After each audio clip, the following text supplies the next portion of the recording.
Bonjour à tous et à toutes, bienvenue dans ce nouveau point actualité, le point où on va débriefer les dernières nouvelles du Japon. Et comme vous le savez, ça va faire 10 ans depuis la catastrophe du 11 mars 2011, 10 ans où un séisme au large du Japon a créé un tsunami qui a créé des dégâts considérables, mais notamment la catastrophe nucléaire de Fukushima.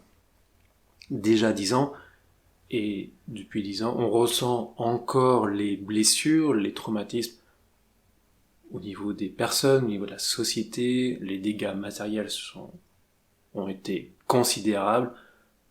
Et donc pour ce 11 mars dernier, à divers endroits, on a pu avoir des cérémonies de commémoration. À divers endroits, des chaînes médias ont fait le point sur ces cérémonies, mais aussi sur comment la société a évolué depuis la catastrophe, quelles ont été les avancées, les reconstructions, mais aussi les questions, les grands débats que ce séisme a pu provoquer. Juste avant, petite précision, on a une tendance à focaliser sur la catastrophe du 11 mars 2011 à la catastrophe nucléaire de Fukushima, mais ce n'est pas que ça. On va plutôt parler de la grande catastrophe du Tohoku, donc au large du Japon. On va regrouper le séisme, le tsunami qui a été provoqué par ce séisme, et bien sûr l'accident nucléaire de Fukushima. On estime que 90% des victimes, des décès, ont été dus au tsunami, et que l'essentiel des dégâts ont été causés par ce tsunami. Mais c'est vrai que l'accident nucléaire de Fukushima a eu des dégâts considérables, mais c'est surtout sur le long terme, et c'est surtout qu'est-ce que ça a provoqué au sein de la société japonaise, mais aussi les débats dans le monde. Et justement, l'un des débats actuellement, c'est le nucléaire, pour ou contre, et la sécurité, comment faire. Mais là, on n'est pas là pour débattre sur oui ou non pour le nucléaire, on n'est pas le spécialiste pour ça, mais il faut savoir qu'avec la catastrophe, 54 réacteurs nucléaires ont été stoppés au Japon. À cause, voilà, ce qui s'est passé à Fukushima, on a préféré les stopper, prendre de nouvelles normes de sécurité, et puis l'opinion publique était clairement contre le nucléaire. Mais depuis octobre 2020, 9 de ces 54 réacteurs ont reçu l'autorisation de redémarrer à nouveau, bien sûr avec un large panel de normes de sécurité à mettre en place. Donc on va voir qu'est-ce que ça va donner, mais c'est dommage parce que la société japonaise aurait eu l'occasion de passer à une transition énergétique indépendante du nucléaire, plus naturelle, plus renouvelable. Et encore une fois, c'est les problèmes de la société japonaise, les débats qui continuent là-bas. Et ensuite, l'autre débat, c'est les murs anti-tsunami. Avec la catastrophe du Tohoku, le Japon a mis en place un programme, un plan de construction d'une ligne discontinue de 430 km de murs anti-tsunami, donc, sur les 3 départements qui ont été touchés par ce tsunami, à savoir Iwate, Fukushima et Miyagi. Et ça provoque un certain nombre de débats parce que, d'abord, le coût, c'est très cher, déjà 12 milliards d'euros qui ont été engloutis. Ensuite, au-delà c'est pas très esthétique, c'est ces murs qui vont parfois jusqu'à 14 mètres de haut quand même. Le problème de ces murs, c'est qu'on voit pas la mer. Or, quand on voit la mer, on peut aussi voir les signes avant-coureurs d'un tsunami. Quand la mer se retire, quand les poissons se comportent bizarrement, ou même les oiseaux. Du coup, avec ce genre de mur d'enceinte, on est complètement dépendant des sécurités qui ont été mises en place pour évacuer. Il y a aussi, je précise aussi en parallèle, de ces constructions de nouvelles routes d'évacuation qui ont été faites. Le but de ces murs, c'est bien de briser les vagues, de donner un sursis à la population pour évacuer. Mais bon, les questions, c'est est-ce que les murs seront-ils vraiment efficaces? Moi, ça me fait penser à trois choses, à 3 points. Le mur de l'Atlantique que, pendant la Seconde Guerre mondiale, Hitler a voulu faire construire en Europe pour bloquer tout débarquement allié. On voit ce que ça donnait, les constructions qui n'ont pas du tout résisté à l'effet du temps, et la somme astronomique d'argent qui ont été englouties, ou un film Pacific Rim, donc l'humanité est confinée, doit faire face à des attaques de monstres géants venus des mers, et, à part pour les battre avec des mechas, on a construit sur les ports un grand mur d'enceinte pour les bloquer. Spoiler alert, ça n'a pas marché très très longtemps. Ou, plus connu, une grande série, l'attaque des Titans, et là, pareil, c'est l'humanité qui vit entourée de murs d'enceinte. On a confiance en ces murs qui protègent de Titans, mais il a fallu une catastrophe pour que tous les espoirs, toute la confiance a été balayée. Donc il ne faut pas que la population prenne trop confiance avec ces constructions. Il faut bien se rappeler que ce sont des murs pour gagner du temps. Donc le débat est toujours en cours au Japon. Certains sont plutôt opposés quand même à la construction de ces murs qui a une tendance à perturber leur quotidien. Autre point suivant, on va repartir du côté des Jeux Olympiques, avec d'abord le relais de la flamme. On a eu une nouvelle réunion qui confirmait la tenue du passage du relais de la flamme, toujours prévu pour le 25 mars prochain, donc très bientôt. Mais par contre, précision, ça va être en catimini, plutôt à huis clos. Donc pas de spectateurs autorisés.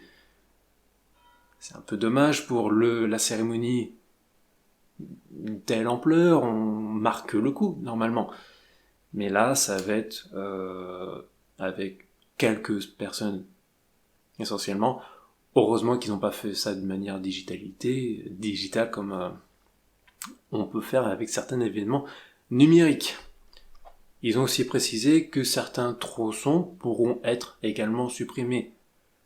On avait déjà évoqué que ils se gardaient le droit, s'il y a trop de monde, s'il y a trop de difficultés, à suspendre certains tronçons pour la sécurité des spectateurs et aussi des athlètes. Bon, on espère que ça va quand même se passer pour le mieux, ce passage de la flamme. Le point suivant concerne encore les Jeux Olympiques et on a tous entendu parler de cette nouvelle, de ces rumeurs, selon laquelle les étrangers ne pourront pas assister aux Jeux Olympiques.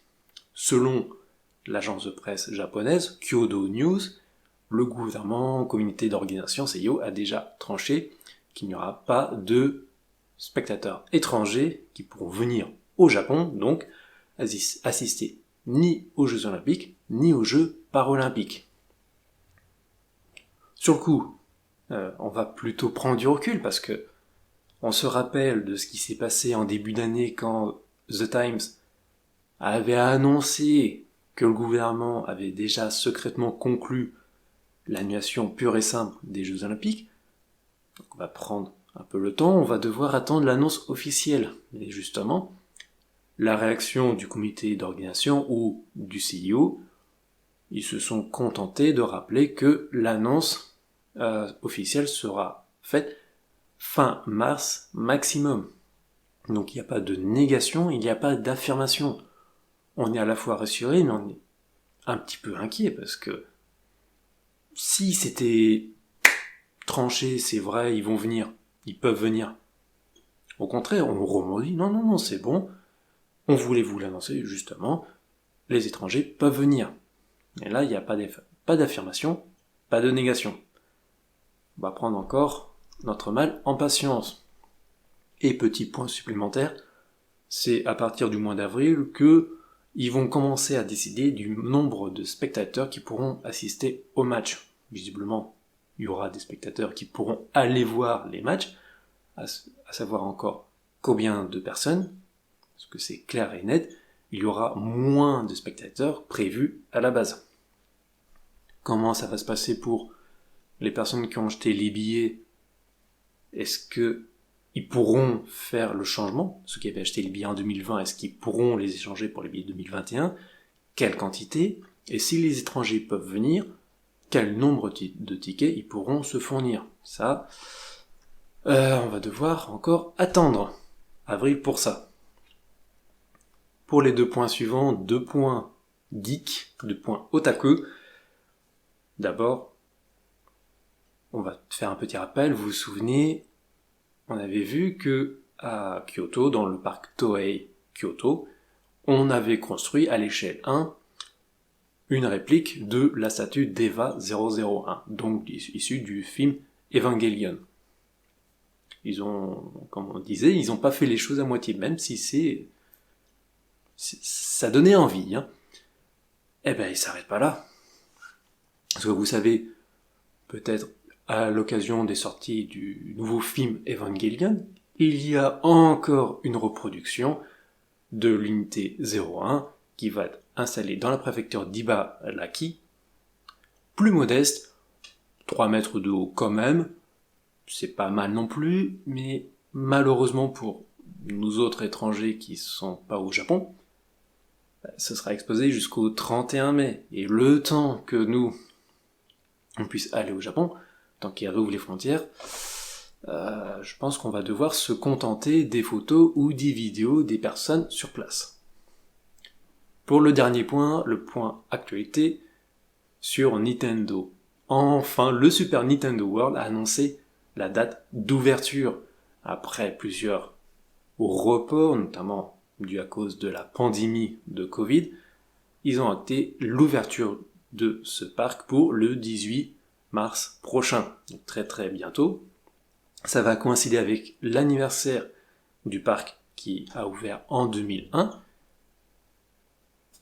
Il y aura des concessions, ce qui paraît assez évident vu le contexte sanitaire actuel, à savoir moins de visiteurs, port de masque obligatoire, ça encore c'est une petite formalité, et aussi des horaires à respecter.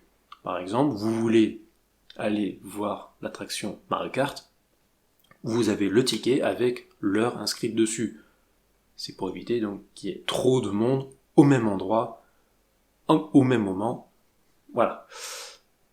Quand on voit l'attente que ça suscite auprès des grands fans de Nintendo, de Mario, mais aussi des fans plus modestes ou même des personnes lambda, va falloir aussi s'armer de patience pour réussir à avoir le ticket magique pour aller dans ce parc d'attractions. Déjà, si on peut aller au Japon, ce sera super.